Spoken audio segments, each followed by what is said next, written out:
آج اہم ذاتی گفتگو کرنا چاہتا ہوں۔ بتاؤں گا کہ کیوں اپنی صحافتی زندگی میں کسی حکومت کی اس انداز میں حمایت نہیں کی جیسی عمران خان کی کر رہا ہوں۔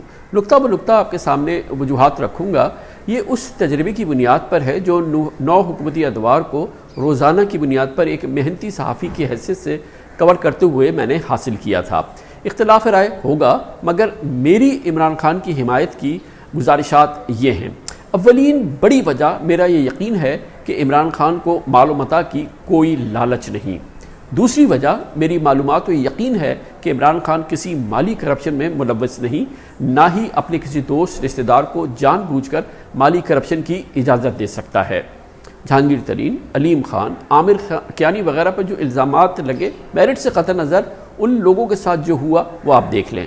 عمران خان کی حمایت کی تیسری بڑی وجہ میرا یہ یقین ہے الحمدللہ کہ عمران خان کسی عرب بادشاہ یا غیر ملکی سربراہ سے ملاقات میں مروب اس لیے نظر نہیں آتا کیونکہ وہ ان سے ذاتی تحفوں میں مرسیڈیز، BMW، قیمتی جواہرات اور اولادوں کے لیے بزنس ڈیلز کا متمنی نہیں ہوتا۔ اسی لیے ان ملاقاتوں میں صرف پاکستان کے عظیم ترین قومی مفاد کے معاملات طے ہوتے ہیں۔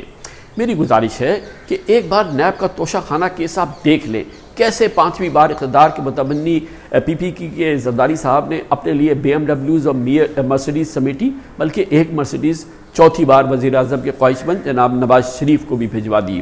عمران خان حمایت کی ایک اور بڑی وجہ جو میں آپ کو بتانا چاہتا ہوں وہ ان کا انتھک کام کرنے کا انداز اور جنون ہے۔ کب ہوا بلا ناغہ ہر منگل کابینہ کا گھنٹوں طویل اجلاس ہو، وزیر اعظم ہر ہفتے کنسٹرکشن پیکج ہو یا معاشی ٹاسک فورسز کی کارکردگی اس کا جائزہ لے۔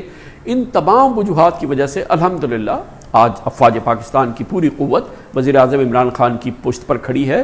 تاریخی سول ملٹری امتزاج اشتراک پاکستانیوں کی تقدیر بدل دے گا انشاءاللہ۔ اگر تمام حالات جیسے ہیں جو میں نے اوپر بیان کیے ایسے ہی رہے تو میں عمران خان کی قیادت میں موجودہ نظام کی حمایت اور خامیوں کی بھرپور نشاندہی جاری رکھوں گا انشاءاللہ۔